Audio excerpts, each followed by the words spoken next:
Danes v zgodnih jutarnjih urah so policisti in kriminalisti več uprav v Sloveniji pričeli za izvajanje zaključnih aktivnosti v obsežni mednarodni preiskavi, ki je potekala vse od leta 2010.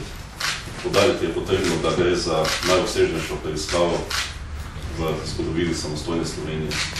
Zaradi obsežnosti preiskave je preiskava vsega začetka usmerjeno več tožilstev, od specializiranega državnega tožilstva v Kopru in pa Kranju. V zaključni akciji sodeluje okoli 350 kriminalistov in policistov, seveda se število glede na dinamiko preiskave ves čas spreminja. Pri izvedbi današnjih aktivnosti v jutarnjih urah so sodelovali pripadniki specialne enote policije, saj so bili določeni postopki, predvsem vpadi v objekte in prejetje posameznih oseb ocenjeni z visoko stopnjo tveganja za izvajalce teh aktivnosti.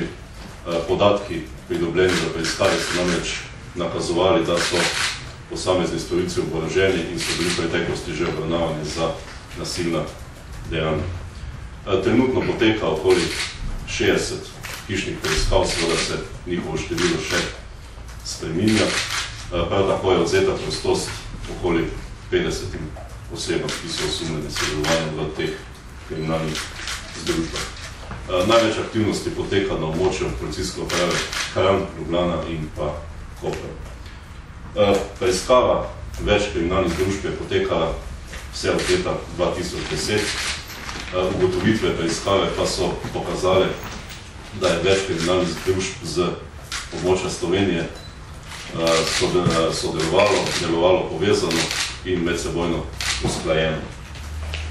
Struktura odkritih kriminalnih združb potrjuje, da gre za najvišji nivo organizirane kriminalitete v Sloveniji. Posamezni osumljenci pa predstavljajo vrh organizacije na posameznih področjih organizirane kriminalitete. Povezane kriminalne združbe so delovale na območju Balkana in Evropske skupnosti, pri čemer je organizacija aktivnosti potekala v veliki meri v Sloveniji. Zaradi mednarodnega aspekta je seveda potekalo obsežno mednarodno sodelovanje z vsemi državami Zahodnega Balkana in pa več državami Evropske unije. Največ aktivnosti kriminalnih združb je potekalo na tako imenovani balkanski poti. Primarna dejavnost kriminalnih združb pa je bila trgovina z prepovedanimi drogami in pa orožjem. Tudi ugotovitve do sedaj zaključenih hišnih preiskav kažejo na to, da je šlo za obsežne dejavnosti teh kriminalnih združb, saj je trenutno že zasežena večja količina prepovedanih drog in pa orožja.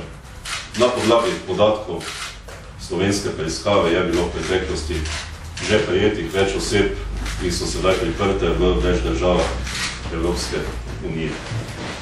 Trenutno seveda potekajo še intenzivne preiskovalne aktivnosti, ki bodo potekale tudi v prihodnjih dneh vse do privedb osumljencev pristojnim državnim organom oziroma sodiščem.